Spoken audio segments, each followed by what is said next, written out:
welcome all of you in ASA Learning. So আজকে আমরা যে জিনিসটা নিয়ে ডিসকাস করব which is flow control in C programming.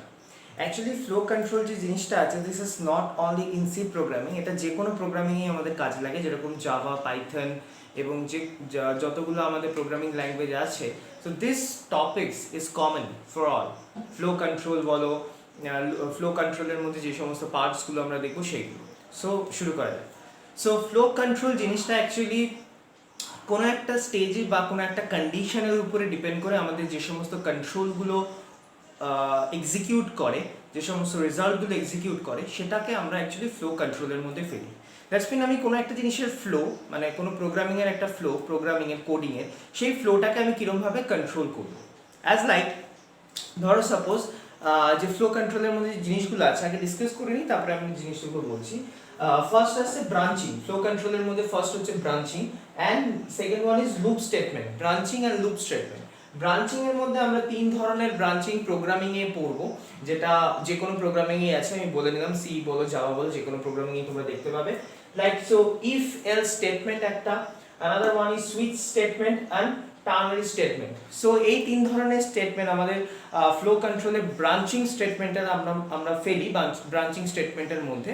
That's mean এক একটা ব্রাঞ্চ করে বা এক একটা সিলেক্টিভ ব্লক করে এই সমস্ত স্টেটমেন্টগুলো বা এই সমস্ত প্রোগ্রামের কোডিংগুলো এক্সিকিউট করে. And second one is loop statement. Loop স্টেটমেন্টটা আমাদের ফ্লো কন্ট্রোল স্টেটমেন্টের মধ্যে পড়ে. লুপের মধ্যে তিন ধরনের লুপ আমরা পড়বো, while loop, for loop and do while loop. So এই দুটো যে সেক্টরস আছে, branching and loop statement. Branching স্টেটমেন্টটা মোস্টলি ইউজ হয় হচ্ছে কন্ডিশনের উপরে ডিপেন্ড করে. অ্যাজ এক্সাম্পল আমরা ইফ এলস স্টেটমেন্টটা এখনই দেখবো. সো লাইক যদি আমি একটা কন্ডিশন বলি that one person can give vote or not, যে একটা মানুষ সে ভোট দিতে পারবে কি পারবে না. তো এই জিনিসটা কখন বা কিসের উপরে ডিপেন্ড করে আমরা কন্ডিশনটা এক্সিকিউট করাবো, বা প্রোগ্রাম যদি একটা বলি বা নর্মাল কনসেপ্টে কীরকমভাবে এক্সিকিউট করাবো.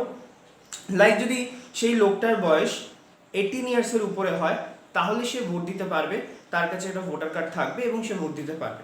তার মানে দিস ইজ দ্য কন্ডিশন. যদি এই কন্ডিশনটা এক্সিকিউট করে তাহলেই কিছু একটা রেজাল্ট আউটপুটে আমি দেখতে পাবো.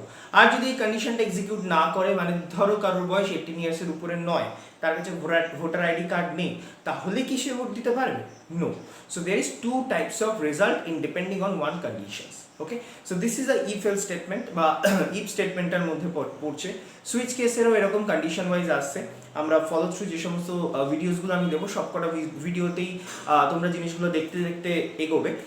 তো এটা দিস ইজ জাস্ট আ ইন্ট্রোডাকশনের পার্ট. ঠিক, এবার তাহলে আমরা ইফ এলস স্টেটমেন্টটা দিয়ে শুরু করি. ইফ এলস স্টেটমেন্টটা কি বলছে, যেটা হচ্ছে ফ্লো কন্ট্রোল স্টেটমেন্টের মধ্যে ব্রাঞ্চিং পার্টটার মধ্যে পড়ছে, বা ব্রাঞ্চিং পোর্শনের মধ্যে আমরা ইফ এলসটাকে ফার্স্ট টাইপ হিসেবে ধরছি. সো ইফ এলস স্টেটমেন্টটা দেখা যাক.